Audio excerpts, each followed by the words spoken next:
So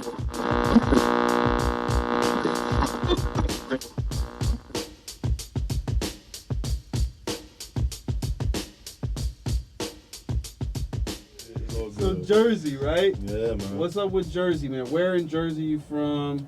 Well, originally, I'm from a town known as Plainfield. Shout out to the Queen City, 908, you know the vibes, East End, West End. I mean, wherever y'all at, 6th Street, 2nd Street, Projects, 3rd, Clinton Ave, the whole hill, you know what's up.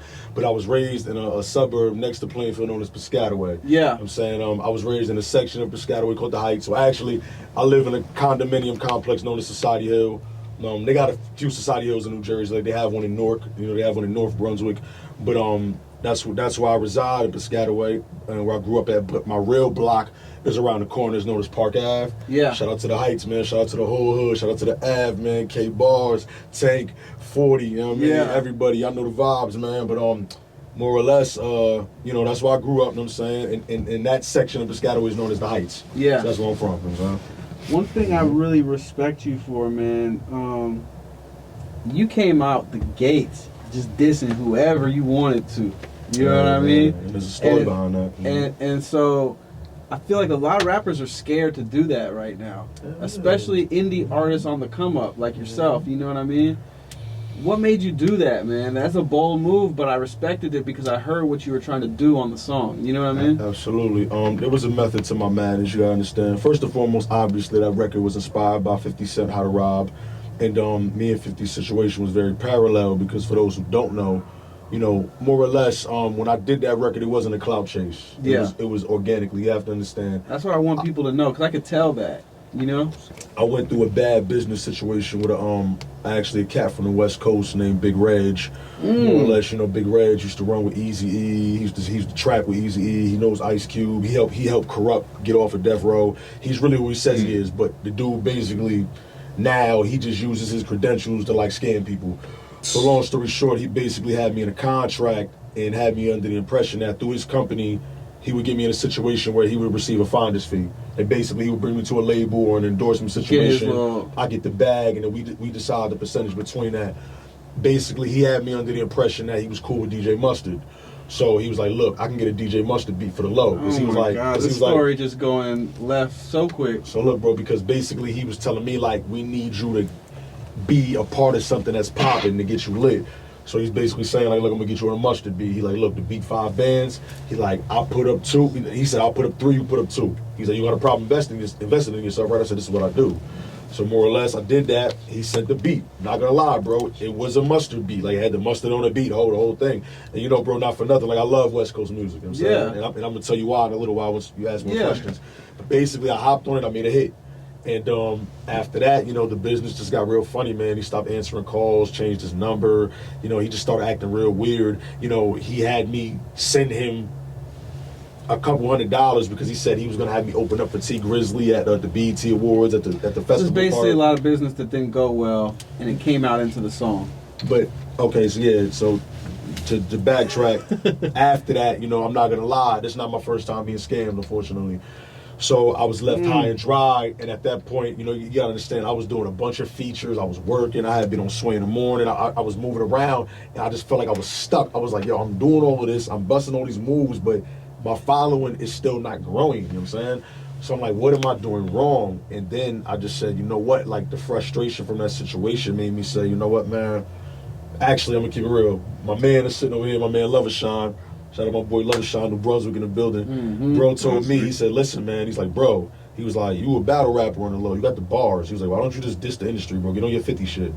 And I told him, I was like, I'm gonna be honest with you, I don't really see that idea being beneficial because truthfully, it's been done millions of times from, 50 Cent, How to Rob, Corrupt, naming names, Kendrick Lamar, Control. You feel me? I didn't feel like it would be beneficial to me. You're a student of the game. I could tell that just as you rattle those songs off, but keep going. Absolutely. So, I said, bro, my man Lovershawn sent me a DM. Arsenal, shout out to Arsenal. Arsenal did a How to Rob, his own How to Rob freestyle. It was on Academics page. Yeah. And then bro sent it to me. He was like, see, I told you playing with it. Get on it. I'm like, I bet.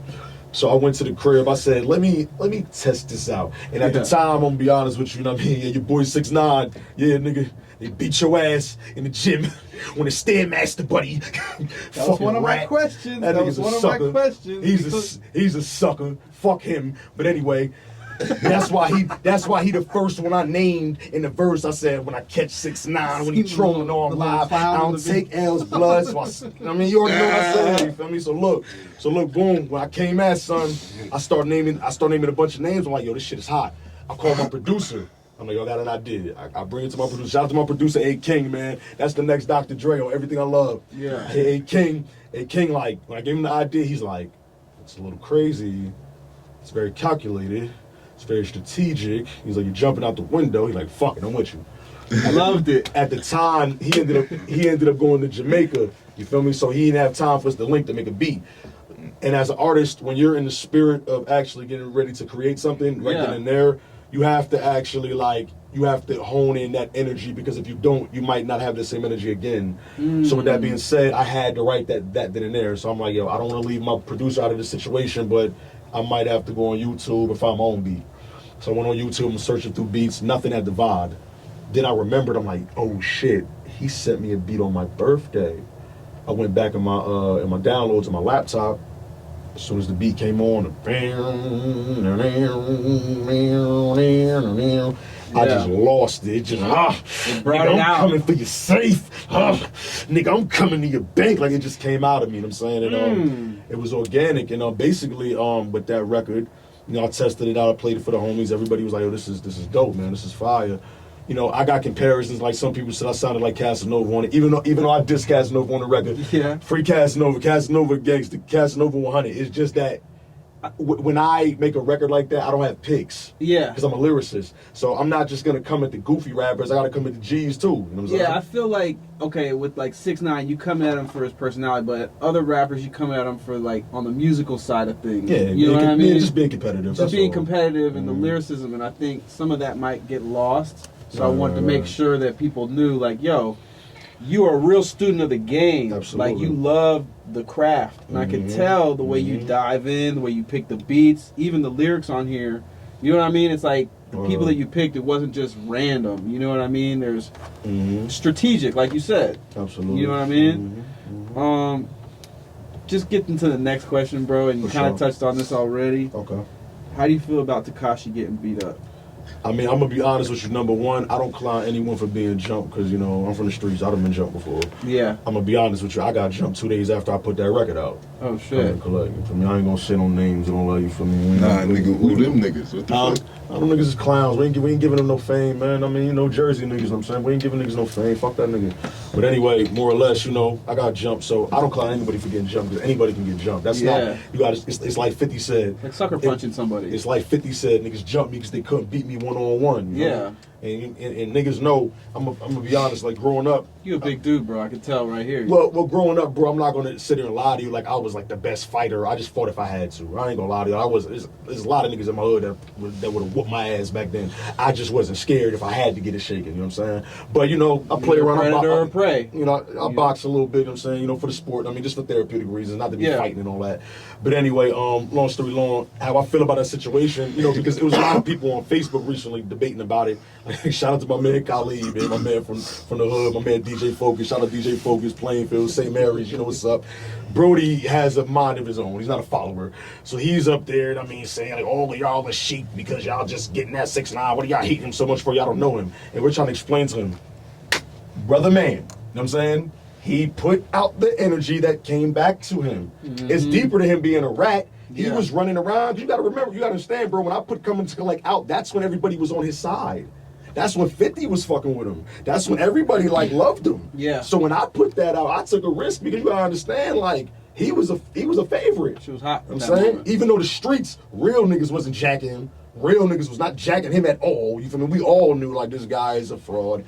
He's using the gang banging for the image as a protection. He ain't no real blood. Not for nothing, you feel me? I'm neutral. I don't gang bang. You feel what I'm saying? I'm not promoting that, but at the same time, niggas from my hood know what's up. They know how we tapped in, and that's all I gotta say. You feel me? So I fuck with the red team, you feel me? That's all I gotta say. Yeah. But outside of that, you feel me? He, like I said, he's going around telling everybody, suck my dick, I don't gotta check in. R.I.P. my man Slim 400. Oh, yeah, That was the homie. That's a later question for this interview for sure. I got a record with bro on my last album. Yep. We just never got to do the video. R.I.P. for Slim, man. rest in Shout peace. out Mud Dollars, man. Rest in peace. Tell a bitch, nigga, hold up. You know what I mean? R.I.P. Slim. He ain't want no action with Slim when he came to the what was it, the Complex Con or whatever. Yeah, And he in LA, pulled up and Slim in the treetop home was like, you ain't getting inside. You feel me? He doing all this yelling and all that. I mean, what's poppin', black? What's poppin', black? You got all your security around you, all these people. You're not gonna do anything, bro. Because if you really want to shoot the fade or get right, bro, what I'm saying, you would have told everybody step aside. If you was really a gangster, you could have looked this man in his eyes and said, we can go around the corner. Ain't nobody even got a beer. Yeah. You know what I'm saying? That's from where I'm from. That's how we get it shaken. You know what I'm saying? So, Yeah. you know what I mean? You don't even gotta cause a scene. Like, that's not gangster. And at the end of the day, by all means, bro, I'm not trying to put my reputation out there like I'm a super street nigga or I'm the most like a gangster. I'm just a man, bro. Yeah. That's it. Yeah. Stand on my own too. So with that being Proud said, of where you're from, proud of who you are. You're gonna stand up for yourself. Tekashi's not a man. He's a little boy, and it's Yeah. like that's why, you know, as far as the ratting goes, I don't mean to be on a tangent. I'm just No, it's all good. That's the question. I'm gonna tell you something. As far as rats go, I'm gonna be honest with you. I don't respect snitching. I feel like if you do the crime, you do the time. Period. Yep. You know what I'm saying, and I feel like the children need to understand. If you rat, you're not getting any consequences for what you did. You know what I'm Yeah. saying? If you're gonna choose to be in the streets, if you're gonna choose to live that life, 6ix9ine was out here putting hits on people. He fucking paid his man's coup to be to shoot at Chief Keef. You remember it was on the news when they shot at Chief Keef's hotel in New York. He paid his man to do that, paid him 20 bands. It's on camera when he called him. His stupid ass, they had it on camera. And I'm looking at it like he told on coup to be. So you ratted on the nigga that you paid to go put in work for you. And coup to be was his man's.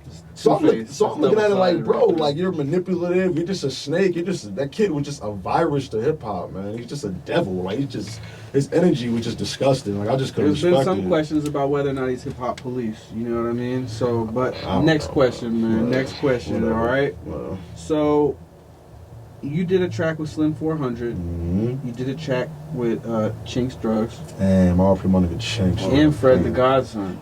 Fred, that was my So man. that's 3 rappers That's my you work nigga. with that passed away, man. Condolences if you were close with them and stuff like that. But if you could just go over, just recall working with each one of them. You know what I mean? I'm gonna start with Chinx first because rest in peace, Stack Bundles is my favorite rapper. Mm-hmm. I met Chinx in 2011. I called him. No, I'm lying. I hit him on Twitter because you gotta understand. Before Coke Boys, I'm a Riot Squad fan. You feel me? Okay. Chinx, Stack Bundles, like I grew up on that shit. I used to tape the niggas on my radio and all that. When R.I.P. K Slay, when K Slay used to play them, I used to be tapped in like, oh Yeah. shit. We used to go to school like, y'all heard Again, y'all, a student of the game. He pays attention. He loves what he does. Loves the art form. You know what I mean? I used to go to school. Niggas be like, you heard that new Stack? You heard that new? You know what I'm saying? So boom. So I hit Chinx up on Twitter. I'm like, how much you charge for a feature, bro? He DM'd me. He's like, what's your number? He calls me. He's like, what's going on, bro? I'm like, hey, what's up, man? I was like, yo, I really follow your movement, Chinx. You know, rest in peace to Stack, bro. I'm sorry for your loss. And I'm like, been a fan of you guys for a while, man. I would like to work. I was like, yeah, no doubt, bro. He's like, right now, the feature was for the low. I ain't gonna say the price, but it was for the low. You know what I'm saying? And he was like, yeah, bro, I can get you for that right now. I'm like, where? He's like, where you from, bro? Man, I'm from Jersey. Oh, you right across the bridge, bro. He's like, yeah, He's like, just tap in with me, man. Hit me up. I'm like, all right, boom. We ended up being on the same mixtape, a DJ Lush tape, and I text him, like, yo, Chinx, that tape you and French on, I'm on there too. He hit me back. He's like, that's what's up, bro. So a year later, I still had his number. I'm on the phone with my homegirl. I'm at work at the time, working a 9 to 5, doing security. I'm at the job, and I'm trying to figure out how I'm gonna basically market my mixtape. So she's asking me like, yo, who else you want to get a feature with? Like, who you think would be dope right now? I'm like, I ain't gonna lie, I fuck with Chinx, bro. I'm like, Chinx got the streets right now. And she like, ain't you talked to him before? I was like, yeah, but I don't know how he coming now. So she's like, nigga, hit that nigga up before the price go up. I'm like, all right. So I called him. That's true, man. I called him right then, right after I hung up the phone with her. I called him. Nigga pick up like, yo. I'm like, yo, this Drugz. I'm like, who this? You feel me? I'm like, pardon me, bro. This is J-Ness from Jersey. You might not remember me. We spoke before about doing a feature. He was like, how much I told you? I mean, rest in peace. I mean, he's gone now, so it's not like it matters. But he was like, I told him, I was like, you said 500. He said, whoa. He said, damn, my nigga. He said, you gotta understand, bro. I got a record that's about to hit the radio. I just wrote Diddy's verse for the Shot Caller remix. You know what I'm saying? He's like, bro, I'm on the road. He like, it's up to like 2,500 now, G's. I'm like, I don't got that. This nigga Chinx, RP my nigga Chinx. This nigga like, yo, Ness. He like, I know you got a stack. Like, I know you got a stack. I'm like, yeah, I got a stack. You feel me? He's like, listen, man, we do it like this. He's like, check it out. Give you half the money. what I'm saying? We do the track. When you give me the other half, I'll send the track back. I said, word, that's dope. He like, so what you want to do? He like, you want to send it to me or you want to come out here? I'm like, nigga, I'll come to Far Rock. What's up? I bet. You know what I mean? We'll set it up. So that weekend, 2 artists that I used to work with or whatever, you know what I'm saying? 2 of the homies, I used to rock with on the music scene. You know, I picked them up. We went out to Queens, went to Far Rock, and it was crazy because where the studio was at, it was downtown Far Rock, and I recognized the area from their videos and all that when they was stacked. Yeah. So for me, this was like legendary because I'm like, and you know, Far Rock ain't sweet. Like Far Rock, niggas from New York who know, I'm a Jersey nigga, but niggas from New York will tell you like Far Rock niggas is crazy. And I actually got niggas from my hood, from Plainfield. Shout out my nigga King Sudi. He's originally from Far Rock, you know what I'm saying? So more or less, you know, we get out there. I called Chinx like, where you at? Nigga, Chinx was fly as hell. Chinx got the, he had the purple Charles Barkley's on, you feel me? You know what I'm saying? He was fresh as hell. Like, where you at? I'm saying, like, I'm right here.